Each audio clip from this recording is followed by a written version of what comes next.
안녕하십니까. 정리밍입니다. 오늘은 추청 형제님의 글을 읽겠습니다. 올해 71인데 전능하신 하나님의 말세 사역을 받은 후로 몇 년 동안 열심히 접대를 해왔었죠.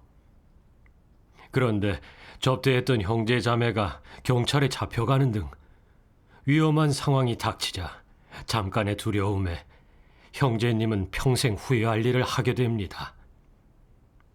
과연 어떤 일을 겪게 됐을까요?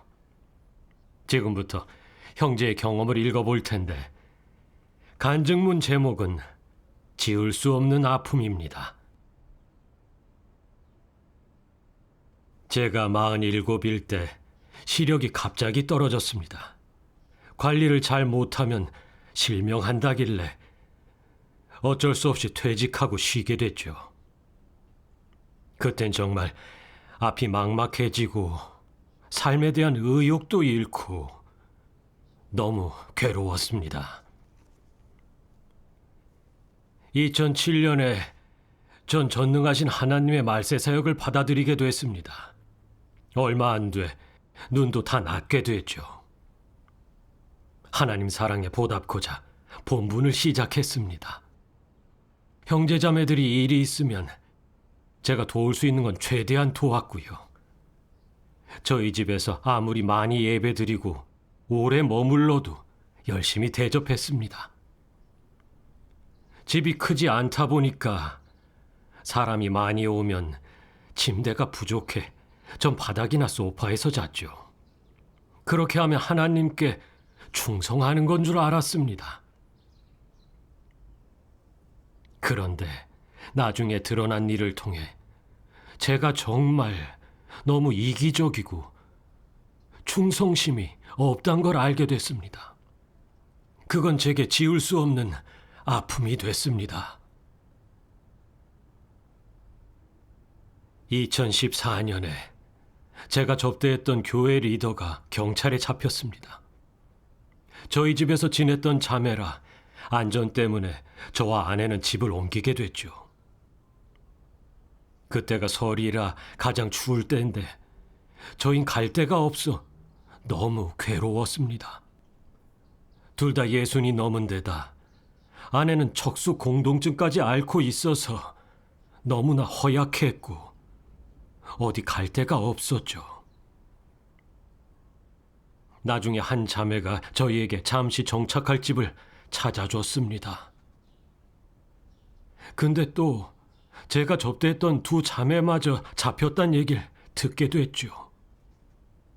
형제 자매들이 연이어 잡혀갔다는 소식에 너무 겁이 났습니다. 매일 마음을 졸이며 갑자기 경찰이 쳐들어올까 무서웠죠.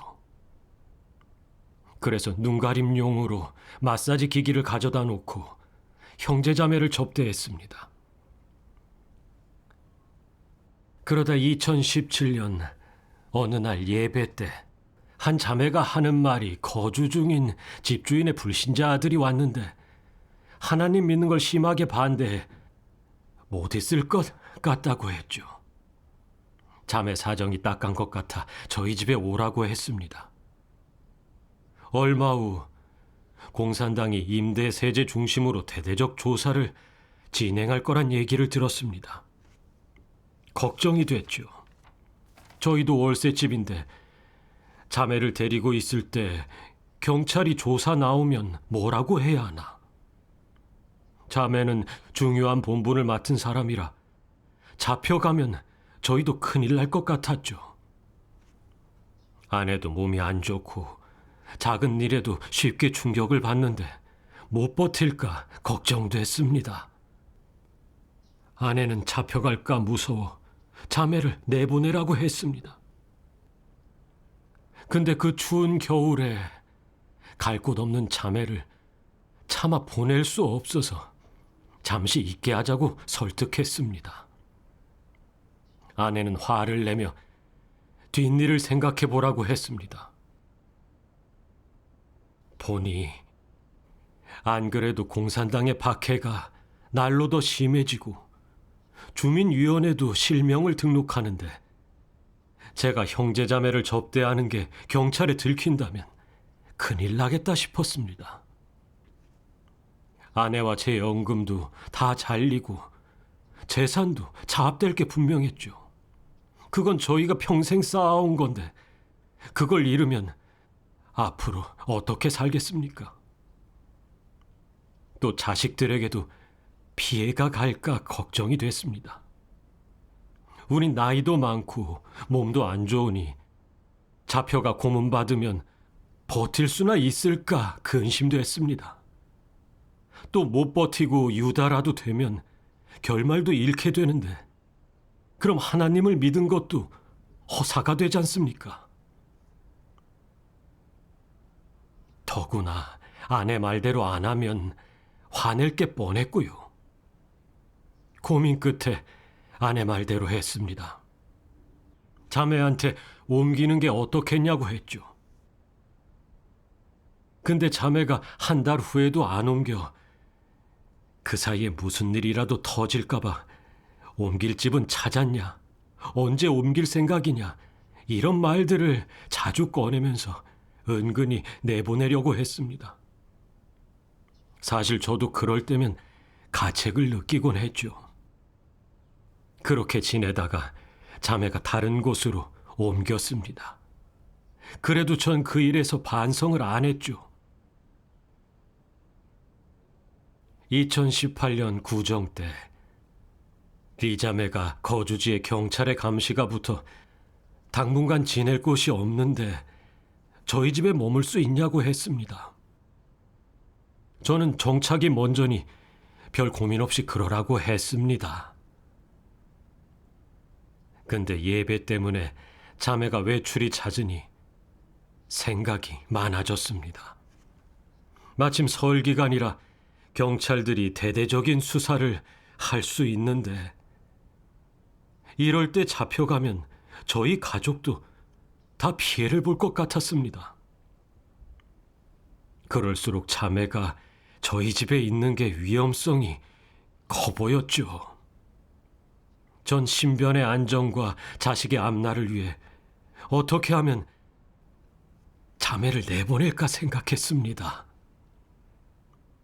그러다 자매가 평소에 예배 때문에 자주 외출하니까 그냥 예배 드리는 곳에서 지내면 되겠다 싶어 제 생각을 자매한테 말했습니다. 자매는 듣고 난감해 하더니 어쩔 수 없이 나갔습니다. 그 뒤로 전 접대를 하지 않고 다른 본분을 했습니다. 2021년 봄, 어느 날 리더가 물어보더군요. 형제 3명이 잠시 저희 집에 머물면 안 되겠냐고요. 막 대답하려는데 아내가 곁에서 내일 답 줘도 되냐고 했죠. 리더가 간 후에 아내가 저보고 말이 잠시지 만약 오래 머물다 잡히면 어떡하냐고 이유를 만들어 못 오게 하셨습니다. 예전에 저희 집에서 지냈던 리더가 잡힌 것 같은데 안전하지 못해 안 될 것 같다고요. 저도 두려움이 있는 상태라 그러자고 했습니다.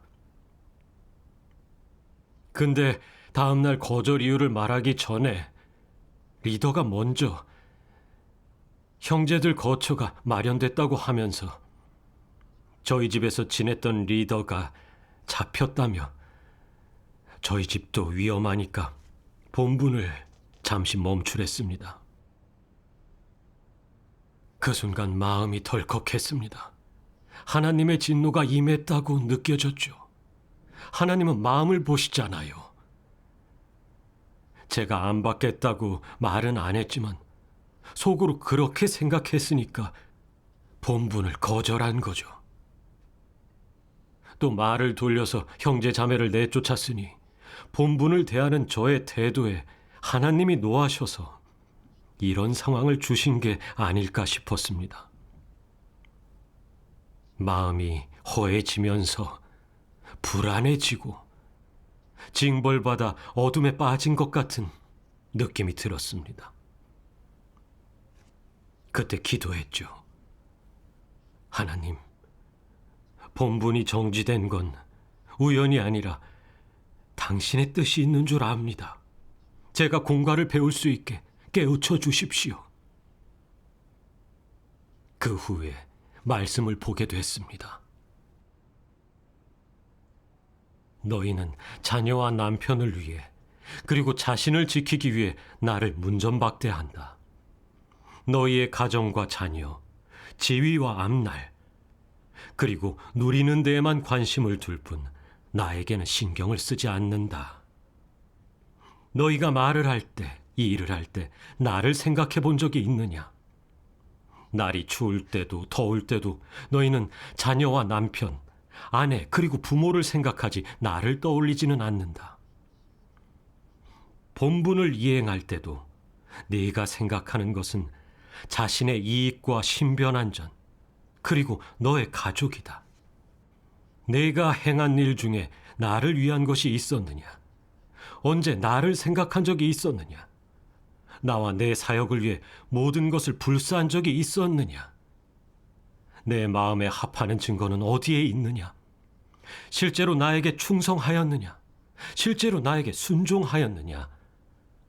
복을 얻으려는 마음을 갖지는 않았느냐? 너희는 모두 나를 건성으로 대하며 기만하고 있다.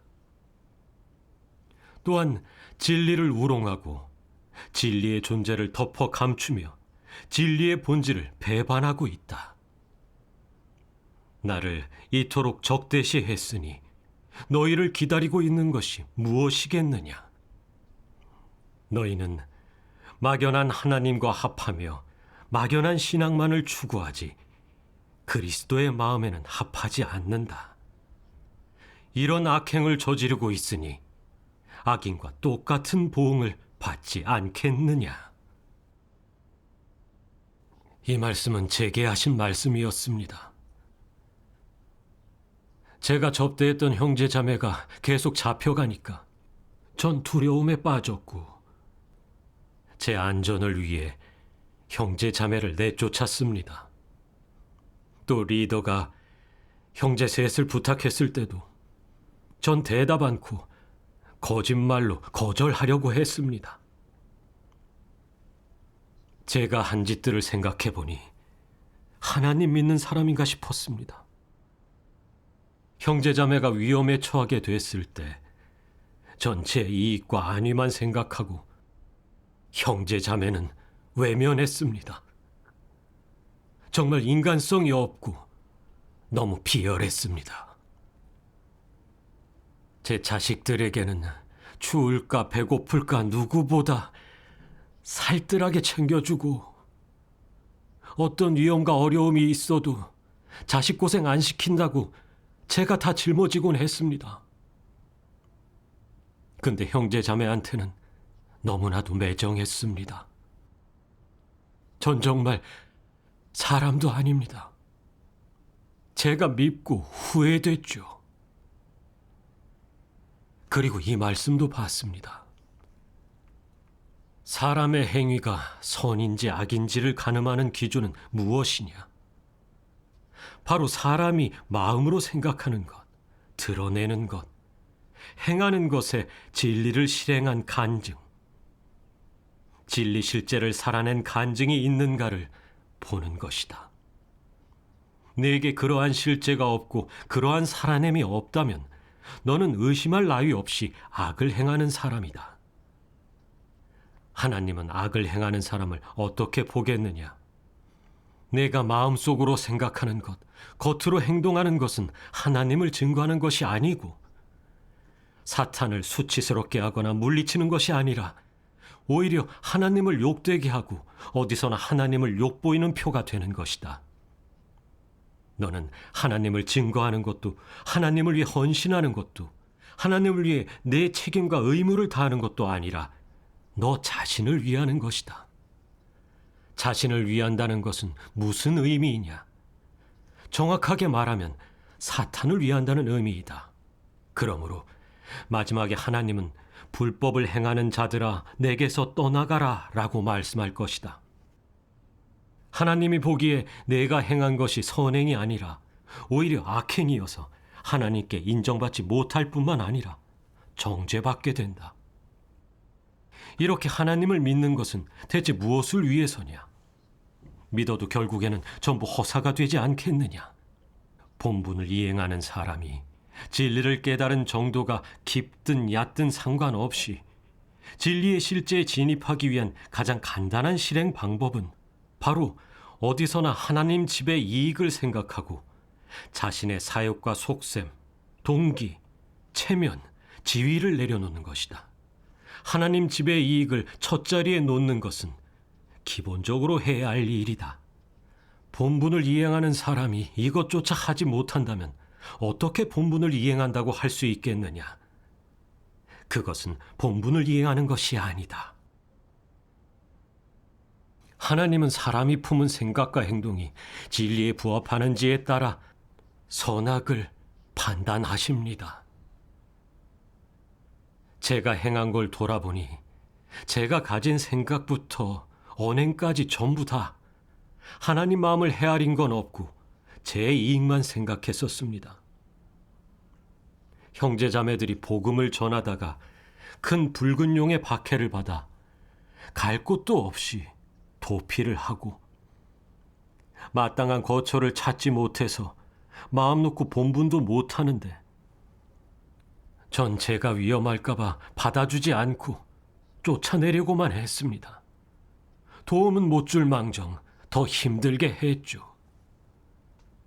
정말 이기적이고 악하고 인성이 없었습니다.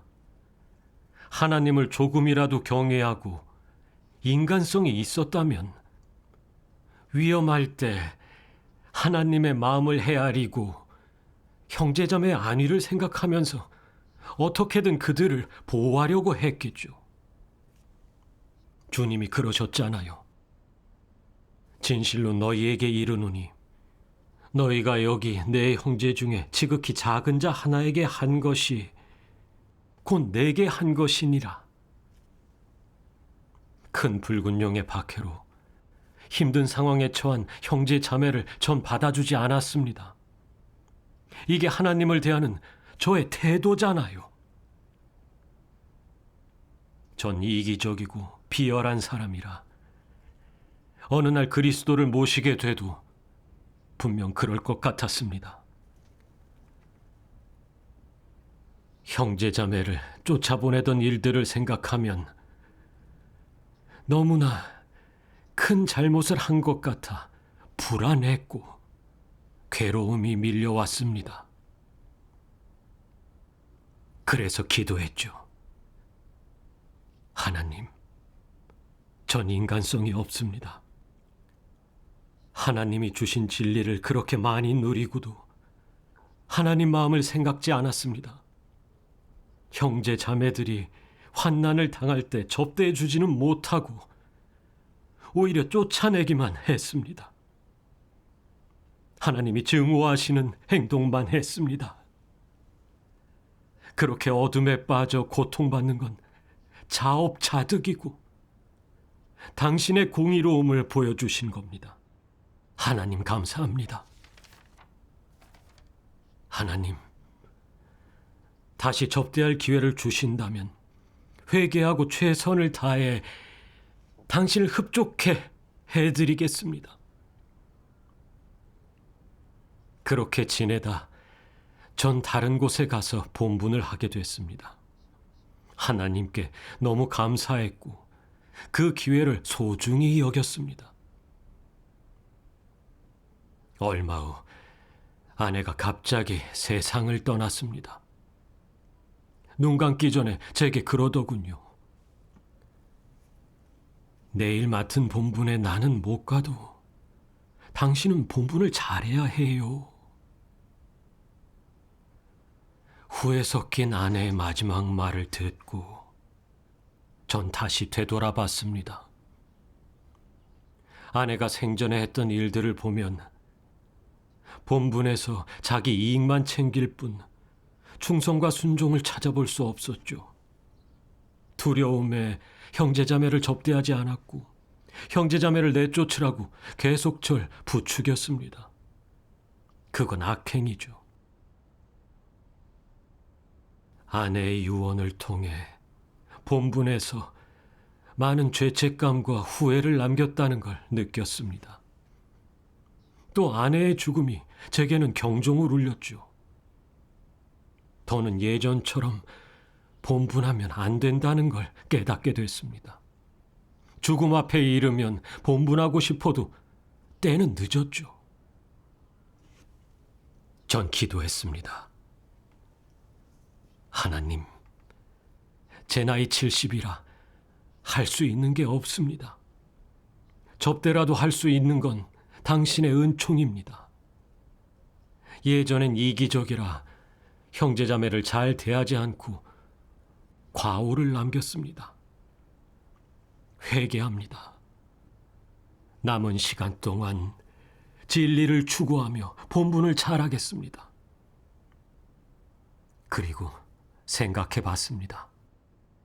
늘 잡혀갈까 겁내고 자기 안정과 재산을 생각하고 자식 앞날을 걱정하는데 그 근원이 대체 뭔지요?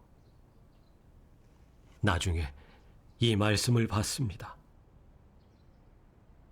적그리스도는 종종 스스로를 지키기 위해 형제 자매들의 안위를 안중에도 두지 않는다. 그들은 이 일에 믿음이 있어 자신을 완전히 하나님께 맡기는 것 외에 교회의 사역이나 자신의 본분을 참답게 대하지 않고 건성으로 이행하면서 형식만 취한다. 만약 안전한 곳이거나 안전이 보장되고 위험을 감수하지 않아도 되는 사역 본분이라면 그들은 무척 적극적이고 주동적으로 가서 행하며 매우 큰 책임감과 충성심을 보인다. 그러나 만약 어떤 사역을 하면서 위험을 감수해야 하고 쉽게 문제가 생기거나 큰 불균형에게 들킬 수 있다면 그들은 핑계를 대며 그 일을 거절하고 상황을 봐서 도망친다. 위험하거나 위험한 조짐이 있기만 해도 수단과 방법을 가리지 않고 본분을 내팽개치고 몸을 뺀다. 형제자매들은 어떻게 되든 자신이 위험에서 벗어나는 것만 생각한다. 그들은 어쩌면 마음속으로 이미 준비가 되어 있을지도 모른다. 위험이 보이는 순간 바로 하고 있는 모든 일을 내팽개치고 교회 사역이 어떻게 되든 하나님 집의 이익이 어떤 해를 입든 신경 쓰지 않을 준비 말이다. 또한 그들은 형제 자매들의 안위 역시 개의치 않은 채 자신이 생명의 위험을 피하는 것이 중요하다고 생각한다. 심지어 그들은 마음속으로 가장 좋은 계획, 스스로를 가장 잘 지킬 수 있는 계획을 이미 세워놓았다. 즉, 위험이 닥치거나 체포되는 순간 알고 있는 모든 일을 말해 발뺌을 하고 모든 책임을 미루는 것이다. 그러면 안전해질 것이라 생각한다. 그들은 심지어 이런 계획까지 세워놓는다. 이런 사람들은 하나님을 믿는다는 이유로 박해받는 것을 원치 않으며 체포되고 고문받고 형을 선고받는 것을 두려워한다. 사실 그들은 이미 오래전에 사탄과 타협했다. 그들은 사탄 정권의 세력을 몹시도 두려워하며 혹독한 고문으로 자백을 강요하는 일이 자신에게 임하는 것은 더더욱 두려워한다. 그래서 적그리스도는 모든 환경이 순조롭고 자신의 안위에 어떤 위협이나 문제도 없어 위험 요소가 전혀 없는 상황에서는 열정과 충성을 다하고 심지어 자신의 재산을 바치기까지 한다. 그러나 환경이 좋지 않으면 하나님을 믿고 본분을 이행했다는 이유로 언제든 체포될 수 있고 공직에서 파면될 수 있으며 가족이나 친구들에게 버림받을 수 있다면 그들은 몹시 조심하면서 복음을 전해 하나님을 증거하지 않고 본분을 이행하지도 않는다. 주변에 약간의 변화라도 있으면 자라처럼 목을 움츠리고 하나님 말씀책 등 하나님을 믿는 것과 관계된 물건들을 급히 교회에 돌려줌으로써 자신의 평안과 안전을 도모하고자 한다. 이런 사람은 위험하지 않겠느냐? 이런 사람이 체포되면 유다가 되지 않겠느냐? 적그리스도는 이렇게 위험해 언제든 유다가 될 수 있고 언제든 하나님을 배반할 가능성이 있다. 또한 적그리스도는 극도로 이기적이고 비열하다. 이는 적그리스도의 본성 본질에 의해 결정된다. 말씀해 보면 적그리스도는 안전할 때는 다 버리고 헌신하고 고난을 감내하는 등 매우 충성된 사람처럼 보이지만 일단 위험한 상황이 닥치면 몸을 사리고 각종 변명으로 본분을 거절하죠. 교회 사역과 형제자매를 조금도 생각하지 않고 아주 이기적이고 자기밖에 모릅니다. 제가 한 행동을 보니까 적그리스도의 성품과 똑같았습니다. 전 하나님을 믿고 정말 풍성한 은혜를 입었고 안 좋았던 눈도 기적처럼 나았습니다. 그래서 전 열심히 형제 자매를 접대했는데 그 형제 자매들이 경찰에 잡혀가 저까지 피해볼 것 같으니 제 개인의 안위와 이익 때문에 더는 형제 자매를 접대하지 않으려 했습니다. 심지어 나가라고 돌려서 말을 했죠. 그들의 안전을 생각해 주지 않았습니다. 정말 인간성이 없고 비열한 사람이었습니다. 보면 공산당은 어떻게 해서든 하나님 믿는 사람들을 잡아들여서 하나님의 사역을 망치고 선민들을 죽이려고 합니다. 많은 형제자매가 이렇게 쫓기고 갈 곳도 없는 참혹한 상황에 처하는 걸 하나님도 원하시지 않죠. 이럴 때 하나님의 마음을 더 헤아리고 그런 형제자매를 접대하는 게 바로 선행이고 하나님께 기억됩니다. 근데 전 잡혀갈까봐 형제자매를 접대하지 않고 하나님의 마음을 헤아리지 않았습니다. 정말 양심이 전혀 없었죠. 그리고 제가 늘 잡히거나 죽는 걸 겁내는 건 목숨을 아까워하기 때문이었습니다. 예수님 말씀이 생각났죠. 누구든지 제 목숨을 구원코자 하면 잃을 것이요 누구든지 나를 위하여 제 목숨을 잃으면 찾으리라. 이처럼 육신의 생명은 썩어 없어질 잠시적인 것뿐입니다. 진정한 생명은 죽지 않는 생명이죠. 베드로는 십자가에 거꾸로 달려 육신의 생명을 잃었지만 영원한 생명을 얻었습니다. 잡혀갔던 형제 자매들도 잔인한 고문을 당했었고 심지어 죽임을 당했지만 굳게 서서 하나님께 인정받았습니다. 그게 의미 있고 가치 있는 삶이죠. 이걸 깨닫고 전 믿음과 힘이 생겼고 크게 두렵지 않았습니다. 12월 말쯤에 한 형제가 갑자기 와서 자기와 다른 형제가 위험한 상황이라면서 당분간 저희 집에서 지낼 수 있냐고 물었죠. 전 하나님이 주신 회개의 기회라는 생각이 들어서 얼른 대답을 했고 형제들 생활용품도 준비해 놨습니다. 나중에 중국 공산당의 박해는 더 심해졌고 형제자매가 잡혔다는 소식이 계속 들려왔죠. 두 형제는 계속 저희 집에서 지내니 전 제가 잡혀가거나 자식들의 피해갈까 걱정이 됐습니다. 그래서 기도하고 말씀을 받는데 이런 말씀이 있었습니다. 사탄이 아무리 재주가 신통하다 할지라도 아무리 오만하고 야심이 크다 할지라도 아무리 강력한 파괴력을 가지고 있다 할지라도 또 아무리 사람을 미혹하고 폐괴시키는 재능이 탁월하고 사람을 협박하는 수법과 권모술수가 뛰어나다 할지라도 아무리 그것의 존재 형식이 변화무쌍할지라도 상관없다. 사탄은 지금껏 생명 있는 그 어떤 것도 만들어내지 못했고 만물의 생존 법칙과 규율을 정하지도 못했으며 생명이 있는 것과 생명이 없는 것을 주관하거나 주재하지 못했다. 우주 창공에는 사탄에 의해 생기고 사탄으로 인해 존재하는 사람이나 사물은 아무것도 없고 사탄이 주재하고 주관하는 사람이나 사물 또한 아무것도 없다. 반대로 사탄은 하나님의 권세 아래에서 존재해야 할 뿐 아니라 하나님의 지시와 명령에 순종해야만 한다. 사탄은 하나님의 허락 없이는 땅 위에 물 한 방울, 모래 한 알도 함부로 만질 수 없다.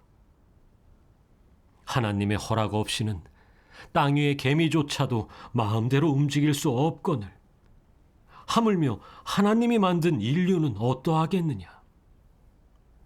하나님의 눈에 사탄은 산속의 백합만도 못하고 하늘을 나는 새만도 못하며 바닷속의 물고기만도 못하고 땅 위의 구더기만도 못하다. 만물 가운데 사탄의 역할은 만물과 인류를 위해 봉사하고 하나님의 사역과 경륜을 위해 봉사하는 것이다. 사탄의 본성이 아무리 악독하고 본질이 아무리 사악해도 상관없다.